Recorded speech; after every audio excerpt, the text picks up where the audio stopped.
Hi! Welcome to the grand finale of Weird Al Week on Tom's Hit Parade. This is the big one. This is where I relate to you my experience with the local stop on his ridiculously self-indulgent and ill-advised Vanity Tour, which happened last night. And honestly, to say it was one of the best nights of my entire life is not overstating it. I had a fantastic time. And what I didn't tell you, at least I don't think I told you until now, is I decided to go ahead and splurge and go for the full meet and greet VIP event.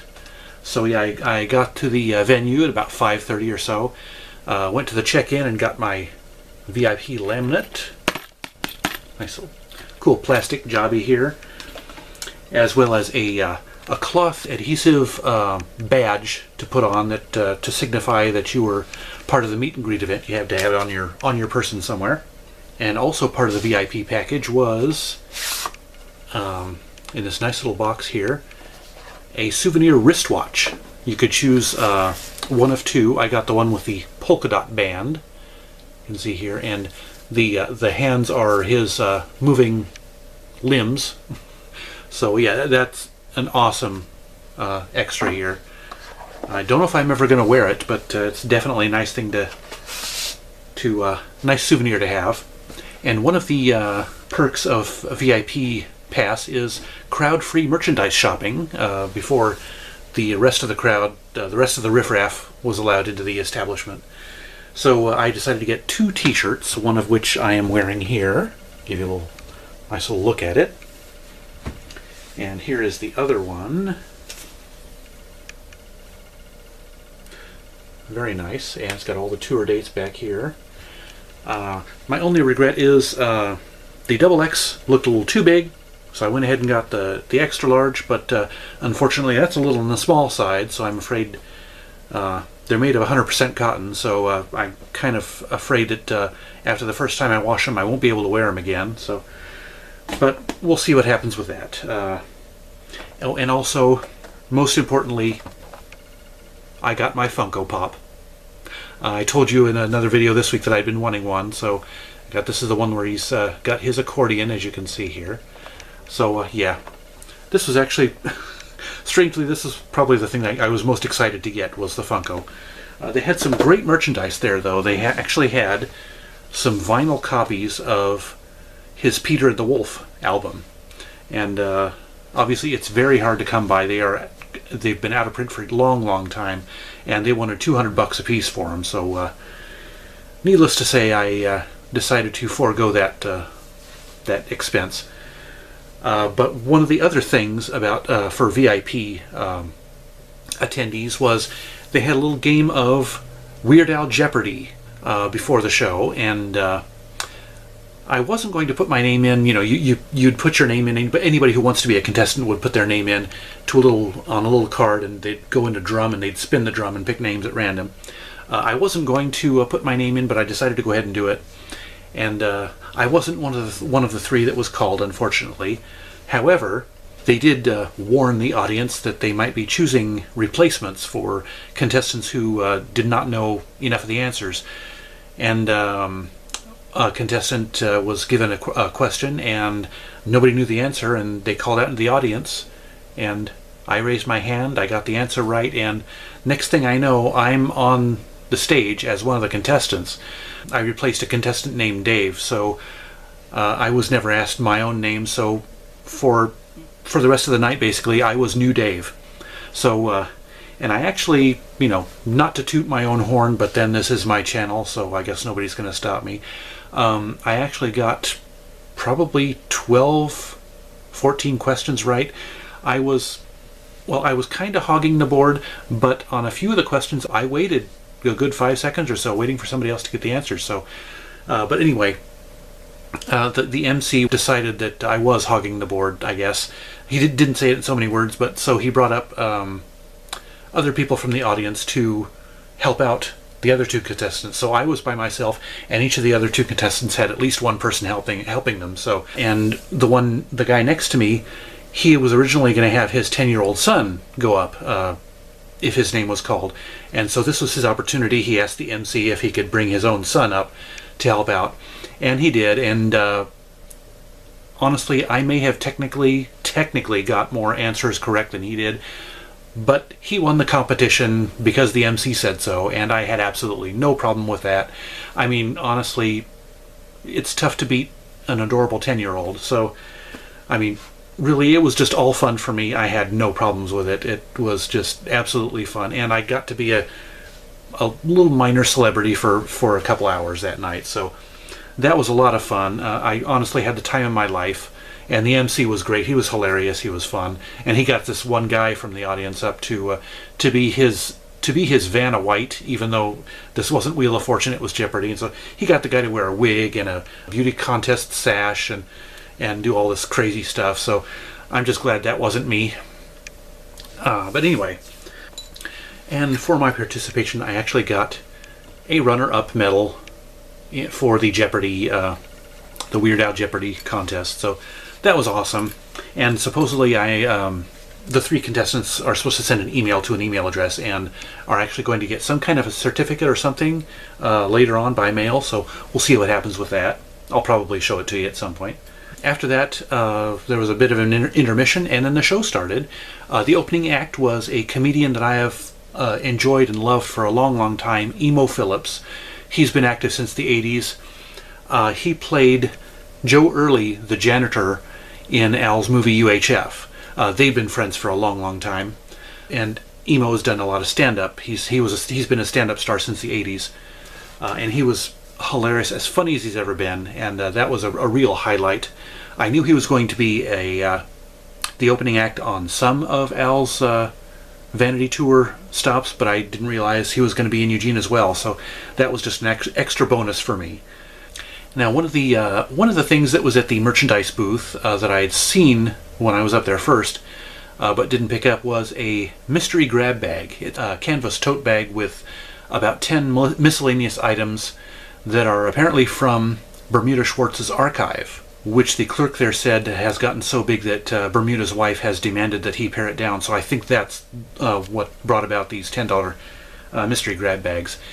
And you know, after Emo's set during the intermission before Al came on, I thought, I've got $60 in my wallet. I'm going to go ahead and get the grab bag. So I did, and it's very cool. I actually did not open it up until I got home from the show, because I didn't want to spoil the surprise. One of the things is, if I can hold this up far back enough, a poster for his Mandatory World Tour, which was kind of cool. I have limited wall space, so I don't know if this is actually going to go up on the wall.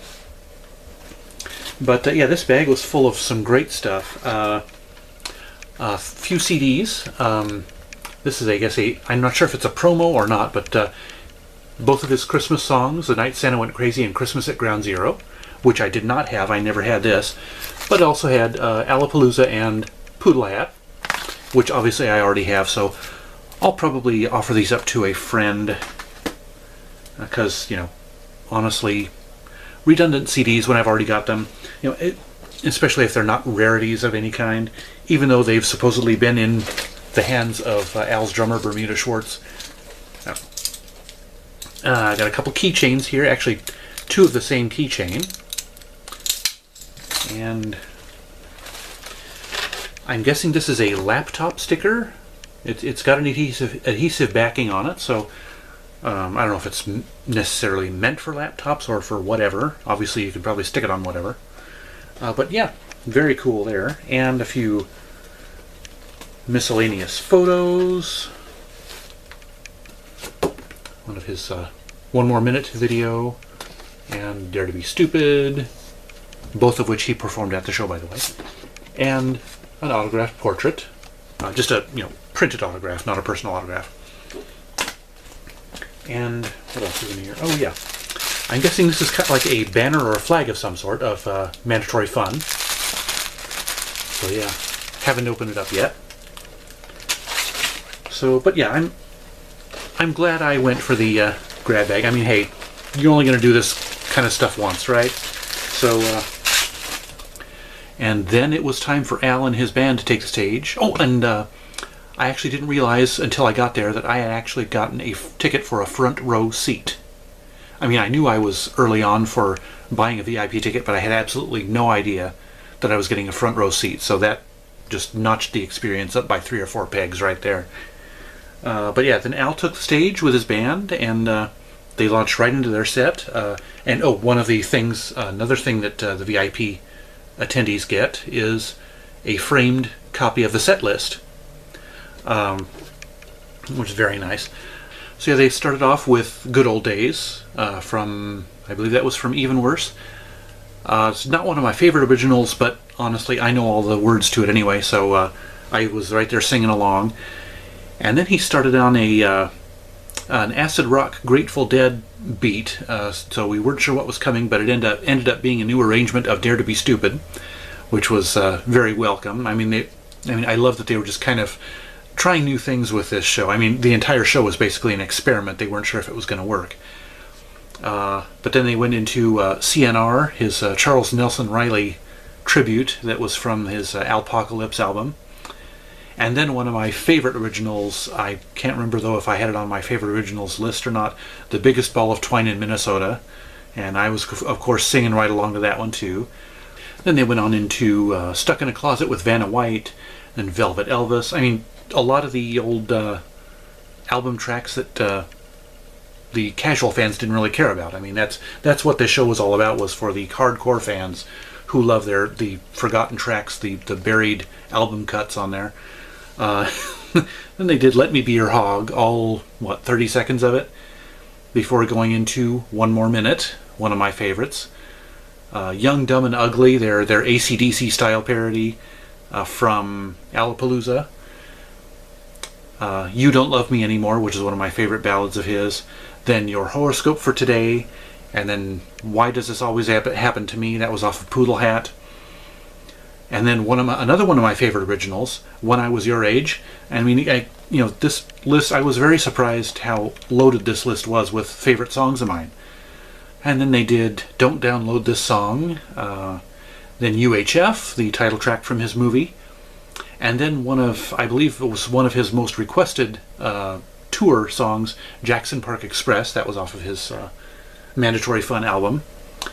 And then what was probably one of my favorite parts of the concert, which kind of surprised me, they launched into a medley of some of his most beloved parodies. And he did it in different arrangements. Each of the songs in different arrangements. They started with what sounded very, very much like Eric Clapton's unplugged version of Layla, which ended up being Eat It. And then they went into I Lost on Jeopardy, Amish Paradise, Smells Like Nirvana, White and Nerdy, I Love Rocky Road, and Like a Surgeon. And I honestly cannot remember the arrangements of the other songs. It was just, everything was just so much fun, and I just had such a great time. My head's still kind of swimming from all of it. But yeah, that closed out the actual concert, and then they did, of course, a couple of encores. And on this tour, what they've been doing as one of their encores is a straight cover of some other artist's song. And this one, he actually did a cover of one of my favorite instrumentals of all time, Classical Gas by Mason Williams. And Al said, and I don't know if this is true or not, but he said it was the first 45 that he ever bought was Classical Gas when he was like 10 years old, and learned to play it on the accordion, of course. And I knew this, but I wasn't sure if Al did. Mason Williams is actually a local, lives locally in the area, and I should have known that Al probably knew this ahead of time, but because sure enough, Mason Williams was way in the back of the audience, and Al had him stand up and take a bow, and when we all applauded for him very enthusiastically. So that was really awesome. That was a just cool special little extra. And then for his final encore, Al and the band did The Saga Begins, their second Star Wars parody, which was just awesome. I mean, the whole concert, front to back, was... The only thing that could possibly have made it a little better is if I had maybe gotten to hear Bob or Generic Blues. I mean, but honestly, I cannot complain at all about this. It was just absolutely amazing from start to finish. But it wasn't over for us VIP attendees. We, of course, got the meet and greet. Had to stand in line for quite a while, but it was definitely worth it. A lot of people just had him autograph the set list. which was kind of cool. But I hopefully stood out a bit in his mind because I brought his When I Grow Up, his children's book, for him to autograph. And there's right there his signature. And when I met him, he was just the most sincere and gracious guy you could ever imagine. And I kind of knew he was going to be, because that's what he projects when he's not on stage, in interviews and whatnot. He just seems very down to earth, very, unweird. So, and I got to talk to him for just a couple of minutes. I told him I was been a fan of yours for 35 years, and it was worth waiting 35 years for a concert like this. And he thanked me very much and took my hand and shook my hand. So yeah, he's just a great guy. And one of the things that struck me about this show is that when you go to a typical Al tour, with all the costume changes, the video screens, the props, and all the bells and whistles, you don't really get to see what great musicians his band are. And I mean, this tour really showcases that. I mean, you really get to see how amazing those guys are. I mean, Jim West's guitar work in particular just blew me away a few times during the show. And I mean they're all great. Steve J on the bass is just fantastic, and Ruben Valtier, the keyboardist, not only is he an extremely talented keyboardist, but he just cracks me up with his facial expressions, and he's, I think, the quiet comedian of the group, not counting Weird Al, of course. And then, of course, Bermuda Schwartz, the drummer. I mean, he kind of ties it all together. So it was just a fantastic concert. I just absolutely loved every minute of it. And like I said, it was one of the best nights of my life, honestly. And one of the things I didn't get to tell Al was that how important his music is to me. I mean, he probably gets that. He has at least a vague notion, especially for all the people who fork over, $250+ for a VIP pass to his concerts. But yeah, I was terribly awkward and geeky and painfully shy when I was a kid, and Al's music was kind of a refuge for me. It taught me that it was okay to be that way, and that maybe someday I would actually be cool. I kind of I did eventually, as you can see. I kind of came into my own, but yeah, his music really helped me through my terrible teenage years. I was picked on incessantly and throughout school, and so yeah, I don't know where I'd be without his music, honestly, and I mean that sincerely. But at the same time, his music has also taught me to not take anything too seriously. And I mean, I do still work on that from time to time. Sometimes I just get stressed out for what ends up being a stupid reason. But honestly, I've lost count of the number of times that his music has lifted my spirits and just put me in a better mood. And so I just cannot thank Al enough for being a fan of his for 35 years. I spent a rather modest amount of money until about a year ago. I decided to, I splurged on getting myself the Squeeze box set. That was, $200+, and then I bought my VIP pass to this show. So that kind of makes up for the the relatively lean amount I've spent on Al stuff over the years. So it was well worth it. You probably won't be able to get any tickets anymore. They're probably all sold out in every city. But honestly, hopefully you got a chance to take part in this, because it was absolutely amazing. As I said, one of the best nights of my life. So yeah, that concludes Weird Al Week here on Tom's Hit Parade. I hope you enjoyed it as thoroughly and immensely as I did. Subscribe if you haven't yet, and please comment. What does Weird Al's music mean to you? Honestly, is he just kind of a just a goof? You just listen to him for fun, or does he have some kind of a deep meaning for you, like he does for me? I'd be interested in knowing. And again, thank you so much for watching. Back to unweird content, more or less, next week.